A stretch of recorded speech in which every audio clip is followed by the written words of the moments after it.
অসম চৰকাৰে ৰাজ্যত নিজৰ অৰ্থনীতি টনকিয়াল কৰিবলৈ আৰু ৰাজহ বৃদ্ধি কৰিবলৈ সুৰাৰ দোকান যোৱা সময়ছোৱাত যথেষ্ট বৃদ্ধি কৰিলে এই কথা আমি সকলোৱে জানো।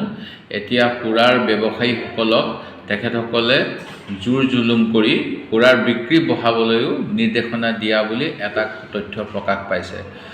যি সময়ত অসমৰ মুখ্যমন্ত্ৰী ডাঙৰীয়াই অসম বিধানসভাত ইউনিফৰ্ম চিভিল কোড আৰু কাউ স্লটাৰ আইনকেইখন directive principles of state policy অৰ্থাৎ ৰাজ্য শাসনৰ নীতি নিৰ্দেশনাত থকাৰ বাবে এইকেইখন গাৰ বলেৰে হ'লেও প্ৰৱৰ্তন কৰিব লাগে বুলি যোৱা সময়ত বক্তব্য ৰাখিছিল।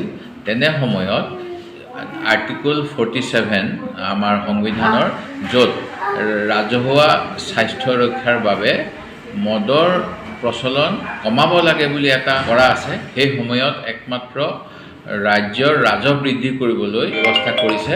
ই অতি দুৰ্ভাগ্যজনক আৰু অসম চৰকাৰে ৰাইজৰ মদ খোৱাৰ ফলত যিসমূহ হানি হয়, স্বাস্থ্যহানি হয়, তাৰ বাবে যি ৰাজ্যিক এখন ষ্টেট প্ৰহিবিশ্যন কাউন্সিল বুলি কোৱা হয়, মাদক দ্ৰব্য নিবাৰণী আয়োগ, এইখনত এজন চেয়াৰমেন, এজন ভাইচ চেয়াৰমেন, চৰকাৰী কেবিনেট মন্ত্ৰী, ৰাজ্যিক মন্ত্ৰী মৰ্যাদাৰে দিয়াৰ পিছতো এই প্ৰহিবিশ্যন কাউন্সিলখনে কোনো ধৰণৰ কাম কৰা নাই।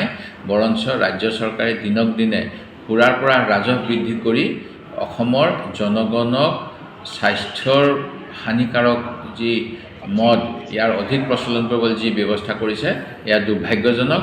আৰু মুখ্যমন্ত্ৰী মহোদয়ে যোৱা 4 মে' তাৰিখে কমিশ্যনাৰ অফ এক্সাইজে যি ভিডিঅ' কনফাৰেন্স কৰি বিভিন্ন জিলাৰ ছুপাৰিনটেণ্ডেণ্টসকলক নিৰ্দেশনা দিলে, এই নিৰ্দেশনা অতি দুৰ্ভাগ্যজনক।